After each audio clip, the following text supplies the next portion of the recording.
Hai guys, di sini aku mau kasih tahu kalian nih gimana cara bikin salah satu cemilan yaitu lento. Nah, mungkin dari kalian ada yang belum tahu ya, sebenarnya lento itu apa sih?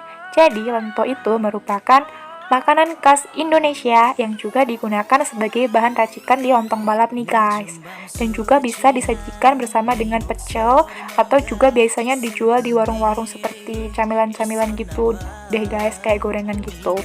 Nah, lento ini juga bermacam-macam guys, bisa dibikin dari ketela, lalu juga bisa dari kacang hijau ataupun kacang merah dan juga tolo. Jadi sesuai dengan selera kalian ya guys. Nah, di sini tuh aku mau kasih tahu kalian resep cara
sama si bawang merah dan juga si bawang putih. Lalu kita masukkan garam kasar di sini untuk memudahkan menghaluskan si bumbunya tadi.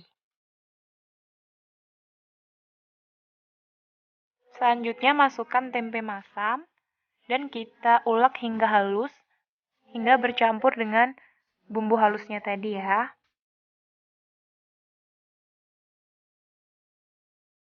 Nah, kita masukkan semuanya, lalu kita hancur-hancurkan. Nah, kira-kira hingga seperti ini ya. Lalu kita bisa langsung masukkan ke dalam si pasahan singkong tadi. Kita masukkan semuanya. Selanjutnya kita bisa aduk dan kita campurkan agar merata dalam adonan pasahan singkong tadi. Selanjutnya jangan lupa untuk memberi parutan laos karena laos ini adalah merupakan ciri khas dari selento tadi ya. Nah, untuk seberapa banyaknya kalian bisa kira-kira.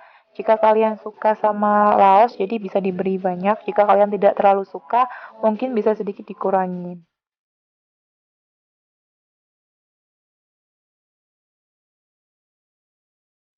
Selanjutnya, kita bisa masukkan penyedap rasa atau Royco tadi. Lalu kita campurkan sedikit-sedikit hingga merata. Kita campur-campur terus hingga benar-benar merata pada adonannya, agar tidak ada yang tertinggal atau tidak ada yang menyatu. Nah, selanjutnya kita bisa masukkan tepung kanji 2 sendok makan ke dalam adonan tadi, lalu kita aduk-aduk hingga merata. Nah, tujuan si tepung kanji ini agar lebih menyatu dan merekat sehingga saat digoreng itu tidak menjadi hancur dan tetap pada bentuknya yang bagus. Selanjutnya kita campur dan kita adonin semuanya hingga merata sehingga dapat kita bentuk. Jangan lupa untuk mencicipi sedikit rasanya, apakah sudah asin atau belum, atau nanti kita bisa tambahkan garam ataupun penyedap rasa jika rasanya kurang mantap. Nah, setelah itu kalian bisa bentuk sesuai dengan kreasi kalian. Bisa kalian bentuk oval ataupun lingkaran, ataupun bisa bentuk I love you atau bentuk segitiga dan sesuai keinginan dan kreativitas kalian nih.